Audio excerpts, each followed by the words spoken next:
আমরা আগে বলেছি এই ছাত্র আন্দোলনকে ঘটনা কেন্দ্র করে এখন সারা বাংলাদেশে হোলসেল গ্রেপ্তার করছে, রিমান্ডে নিচ্ছে এবং মোবাইল চেক করে, মোবাইলের মধ্যে তো কত কিছু আসতে পারে মানুষের, নাকি নিজের দেন না, হয়তো অন্য মানুষ আসে, মোবাইল চেক করে ওটা পাওয়া গেছে কেন, এগুলো করে চেক করে অ্যারেস্ট করতেছে। এটা কেমন কথা হলো? মানুষের ব্যক্তি স্বাধীনতা নাই, মানুষের বাক স্বাধীনতা নাই, প্রাইভেসি নাই, রিমান্ডে নিচ্ছে। 17 বছরের একটা ছেলে, তার ট্রায়ালে তো হবে না, আপনার চাইল্ড অ্যাক্ট অনুযায়ী তার এখানে ট্রায়াল হওয়ার কথা না। 17 বছর বাচ্চা ছেলেরে রিমান্ড দেওয়ার কোনো আইনগত বিধান নাই শিশু আইন অনুযায়ী, সম্পূর্ণ বেআইনি। আমি মাননীয় প্রধান বিচারপতি দৃষ্টি আকর্ষণ করছি, বিচারী এটা তো রিমান্ড তো দিচ্ছে, তো পুলিশ চেয়েছে রিমান্ড, পুলিশ চাওয়াটাও ইলিগাল এবং ম্যাজিস্ট্রেটের দেওয়াটা, লন্ডন ম্যাজিস্ট্রেট যেটা দিয়েছে, রিমান্ড দিয়েছে 17 বছর ছেলেকে, এটা টোটালি ইলিগাল। শিশু আইন লঙ্ঘন করা হয়েছে, বিভিন্ন জাজমেন্ট বরখেলাপ করা হয়েছে।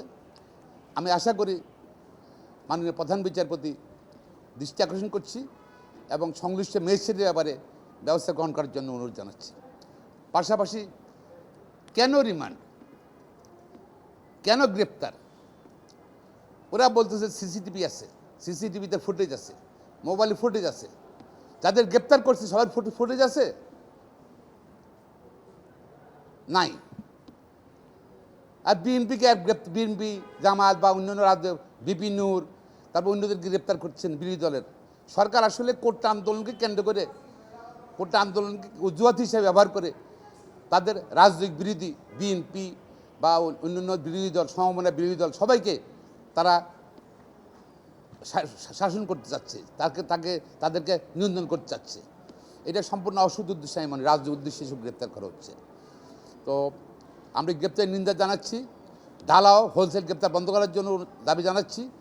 পাশাপাশি যাদের গ্রেপ্তার করা হয়েছে তাদেরকে অনতিবিলম্বে ঢালাওভাবে গ্রেপ্তার করা হয়েছে তাদেরকে অনতিবিলম্বে মুক্তির দাবি করছি।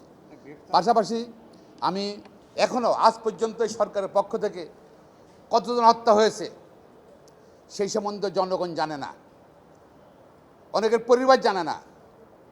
এখন অনেকের লাশ বের চার্জ হিসাবে তাদেরকে সমাধি করা হয়েছে, দাফন করা হয়েছে, অনেকের পোস্টমর্টম করা হয়নি। একটা যেখানে আইন কানুন আছে, আইনের শাসন আছে, আইন কানুন আছে, যেখানে সরকার আছে, একটা লোকের আনন্যাচারাল ডেথ হবে, তার অবশ্যই সরকারের কাছে এটার পরিসংখ্যান থাকতে হবে, প্লাস পোস্টমর্টম হতে হবে এবং তাদের নাম পরিচিতি জানতে হবে। কিন্তু আজ পর্যন্ত কিন্তু তাদের পরিচিতি প্রকাশ করা হয়নি। কতজন মারা গিয়েছে, কয়েকশো মারা গিয়েছে, সেটা জনগণ জানে না। কেন গোপন করা হচ্ছে আমি জানি না।